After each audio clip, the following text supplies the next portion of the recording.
राधे राधे, जय श्री कृष्णा। मैं सीमा सिंह बड़ों को चरण स्पर्श, छोटों को प्यार और बराबर वालों को तहे दिल से नमस्कार करती हूँ। अब हम चातुर्मास के महात्म्य का 8वां अध्याय सुनेंगे। अब तक हमने 7 अध्याय सुने हैं। अगर आपका कोई भी अध्याय सुनने से छूट गया है तो डिस्क्रिप्शन बॉक्स में मैं उसका लिंक छोड़ दूंगी। आप वहां से अपना छूटा हुआ अध्याय सुनकर पुण्य लाभ कमा सकते हैं। और आपसे एक करुण रिक्वेस्ट है कि अगर अभी तक आपने मेरे चैनल को सब्सक्राइब नहीं किया है तो कृपया मेरे चैनल को सब्सक्राइब करें ताकि मेरा आगे आने वाला वीडियो सबसे पहले आपको मिले। धन्यवाद। आइए अब हम चातुर्मास के महात्म्य का 8वां अध्याय सुनते हैं। भगवान कहते हैं कि चातुर्मास में भगवान के मंदिर में दीपक जलाने के समान और कोई दूसरा पुण्य का कार्य ही नहीं है। कार्तिकेय भगवान बोले कि विष्णु का पूजन और उसके मंदिर में दीपक जलाना तो नित्य ही परम उत्तम कार्य है, परंतु जो मनुष्य चातुर्मास में पवित्र नदियों में, तीर्थ स्थानों में जाकर और मंदिरों में दीप जलाता है, उसके फल का वर्णन तो ब्रह्मा आदि देवता भी करने में असमर्थ हैं। ईश्वर कहते हैं कि विष्णु की पूजा तो नित्य ही पुण्य और लाभ देने वाली है, परंतु चातुर्मास में षोडशोपचार विधि से अगर पूजन किया जाए उस मनुष्य की सभी कामनाएं पूरी हो जाती हैं और भगवान उसे सभी सिद्धियां सुलभ करा देते हैं। चातुर्मास में केवल दीपक जलाने से ही भगवान प्रसन्न हो जाते हैं। थोड़े से परिश्रम से ही भारी फल प्राप्त होता है। चातुर्मास में मंदिरों में कीर्तन कराने के फल का वर्णन तीनों लोकों में बताया गया है। चातुर्मास के फल का तो कहना ही क्या। इसलिए सब प्रकार से श्रद्धा से युक्त होकर सच्ची लगन और भावना से चातुर्मास में भगवान विष्णु के मंदिर में दीपक जलाना चाहिए। रोज शाम को दीप दान करना चाहिए। ब्रह्मा जी कहते हैं कि हे नारद मुनि, दीपक के पश्चात भगवान को नैवेद्य अर्पण करना चाहिए। ऋचा का 13वां मंत्र पढ़ना चाहिए।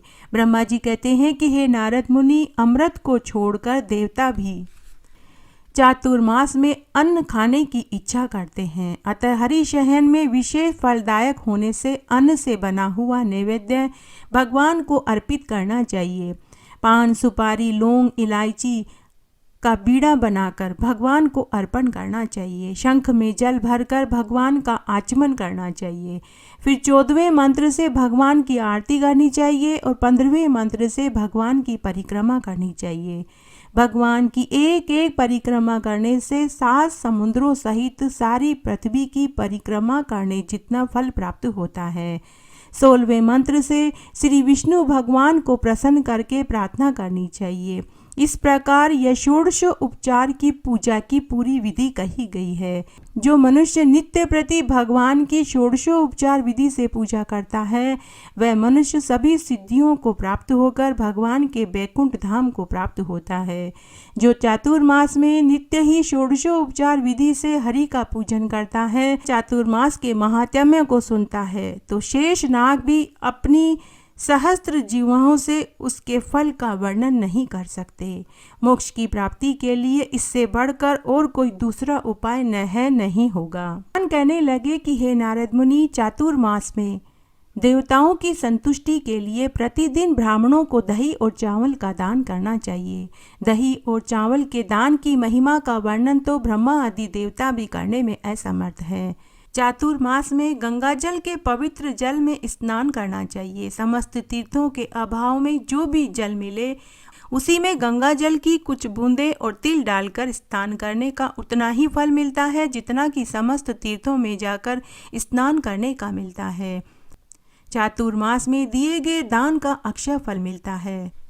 इस अध्याय में आज मैं आपको एक पापनाशिनी कथा सुनाने जा रही हूँ। आइए अब हम चातुर्मास में सुनी जाने वाली पापनाशिनी एक कथा सुनते हैं। एक बार एक गांव में देव शर्मा नाम का एक ब्राह्मण रहता था। वह ब्राह्मण वेद शास्त्र को नहीं जानता था। वह अपने परिवार के भरण पोषण के लिए भिक्षा मांगता था, लेकिन उस भिक्षा से उसके परिवार का गुजारा नहीं होता था। फिर एक दिन उस ब्राह्मण ने चोरी करनी शुरू कर दी। चोरी के लिए वह एक जगह से दूसरी जगह जाने लगा। तब एक बार वह एक रमणीक नगर में पहुंचा। वह उस नगर में धनिक लोगों के घरों में रात्रि में चोरियां करने लगा, लेकिन वह कभी पकड़ा नहीं गया। देवयोग से चातुर्मास का महीना चल रहा था। उस नगर के सभी लोग चातुर्मास में सुबह सूर्य उदय से पहले उठकर गोमती नदी में स्नान करते। स्नान करने के बाद नगर के सभी लोग विष्णु भगवान के मंदिर में दर्शन और पूजा करने के लिए जाते। उस मंदिर में एक बड़े ज्ञानी महात्मा जी चातुर्मास के महात्म्य को सभी को श्रवण करवाते। सभी नगर के लोग वहीं बैठकर अलंकार, कंद, मूल, फल, दक्षिणा आदि से व्यास जी का पूजन करते और वहीं पर के महात्म्य को सुनते। उसके बाद दोपहर में सभी लोग अपने घरों में वापस आ जाते। कुछ दिनों तक वह देव शर्मा ब्राह्मण उन लोगों की क्रियाओं को देखने लगा। जब नगर के सभी लोग मंदिर में व्यास जी से चातुर्मास के महात्म्य को सुन रहे होते, तब वह उनके घरों में जाकर चोरी करने लगा। तब एक दिन उसने देखा कि तालाब के किनारे बहुत सी नगर की धनवान स्त्रियां अपने स्वर्ण आभूषण खोलकर स्नान कर रही हैं। तब वह उनके स्वर्ण के आभूषण चोरी करने के नियत से छुप कर बैठ गया, लेकिन वह चोरी नहीं कर पाया। तब वह देव शर्मा ब्राह्मण भी नगर के लोगों के साथ विष्णु भगवान के मंदिर में पहुंच गया। उसने देखा कि नगर के सभी धनिक लोग व्यास जी का वस्त्र, आभूषण, कंद, मूल, फल, तांबूल आदि से पूजन कर रहे हैं। व्यास जी के पास आभूषणों, धन और रुपयों का ढेर उसने देखा। तब उस देव शर्मा ब्राह्मण ने निश्चय किया कि मैं इस व्यास जी को ठग लेता हूँ। तब वह व्यास जी को ठगने के नियत से व्यास जी के समीप गया और हाथ जोड़कर बैठ गया और वह व्यास जी से बोला कि हे महात्मा जी, मैं अति निर्धन ब्राह्मण हूँ। मैं भिक्षा के लिए एक गांव से दूसरे गांव में भटक रहा हूँ, लेकिन मुझे अपने परिवार को पालने के लिए भिक्षा नहीं मिल रही है। मैं आपका दास बनना चाहता हूँ। आप जो कहेंगे मैं वही कार्य करूँगा। इसके बदले में आप जो भी मुझे देंगे वह मुझे स्वीकार होगी। उस देव शर्मा ब्राह्मण के दीनहीन और बनावटी भक्ति देखकर व्यास जी का हृदय पिघल गया। तब व्यास जी ने उसे कहा कि ठीक है, तुम ही मेरे पास बैठ जाओ। तब वह देव शर्मा ब्राह्मण व्यास जी के निकट बैठ गया।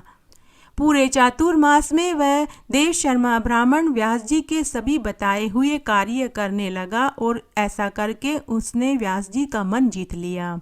तब चातुर्मास की समाप्ति के दिन नगर के सभी लोगों ने व्यास जी का पूजन किया और उन्हें और भी धन, रुपया, अलंकार, आभूषण भेंट करे।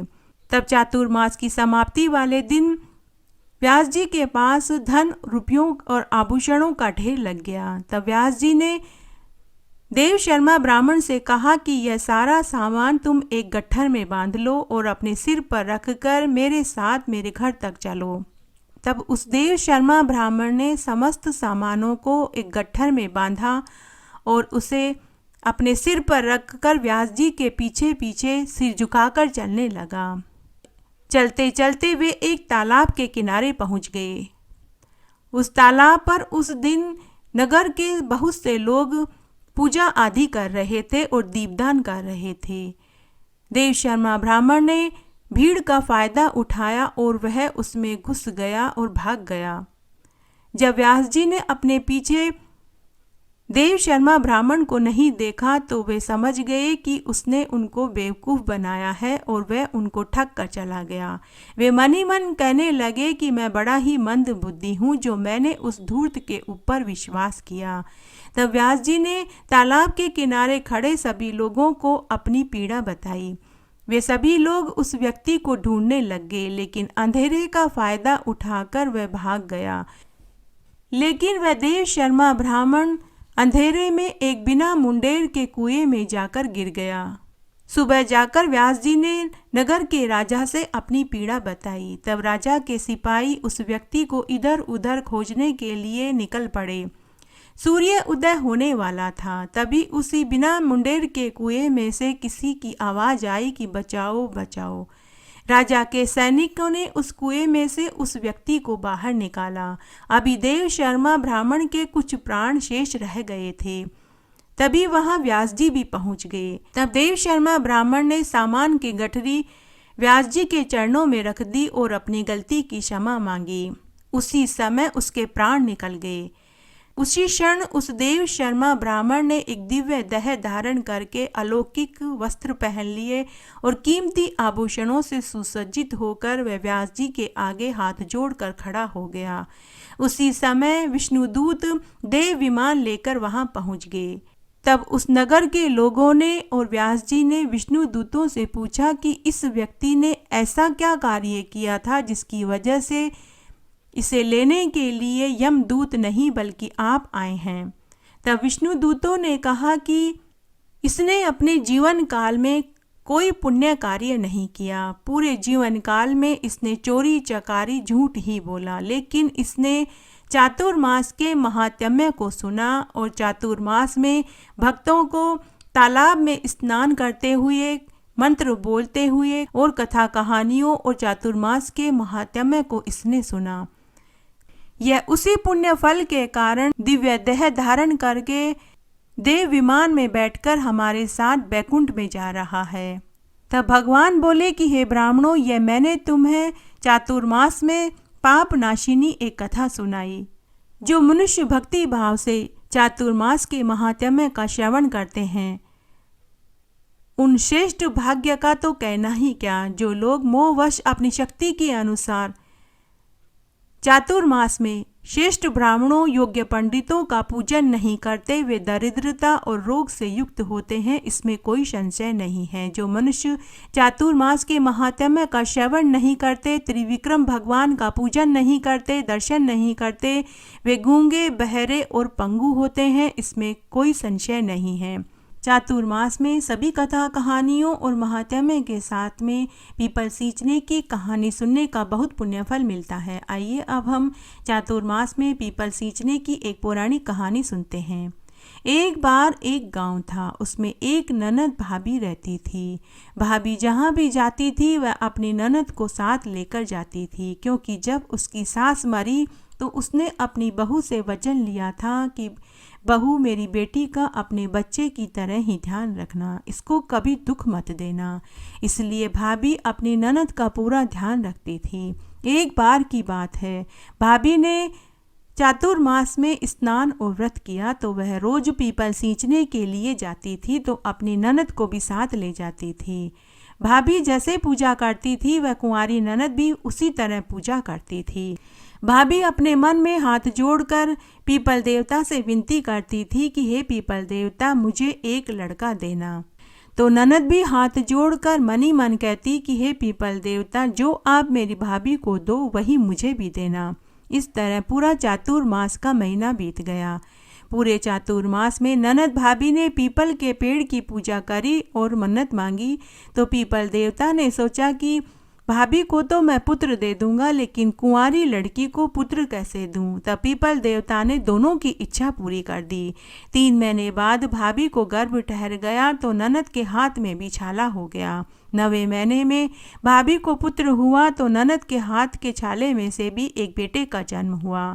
भाभी ने लोक लाज के भय से, ननद की बदनामी के डर से पूरे गांव में ये कहा कि मेरे 2 जुड़वा बेटे हुए हैं।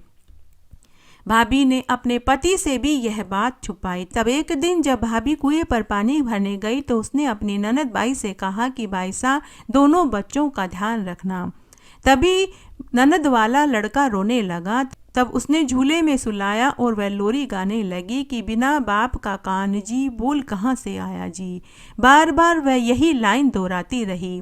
उसकी लोरी को उसके भाई ने सुना तो उसे बड़ा अटपटा लगा। वह मनी मन सोचने लगा कि बहन से पूछना ठीक नहीं है, ये तो कुंवारी है, इससे क्या पूछूं। तभी उसकी पत्नी कुएं पर से पानी लेकर आ गई। तब उसने अपनी पत्नी से पूछा कि मेरी बहन जब मेरे बच्चे को झूला झुला रही थी तब वह एक लोरी सुना रही थी। वो लोरी में बोल रही थी कि बिना बाप का कान जी, बोल कहाँ से आया जी, जबकि मैं तो जिंदा हूँ, फिर यह ऐसे क्यों बोल रही थी। पत्नी ने अपने पति को समझाते हुए कहा कि यह तो बच्ची है, ऐसे ही बोल दिया होगा, आप इसकी बातों पर ध्यान मत दीजिए। और उसकी पत्नी बोलते समय नजरें चुरा रही थी। उसके पति को शक हुआ तो उसने अपनी पत्नी को डांटते हुए कहा कि सच सच बताओ क्या बात है।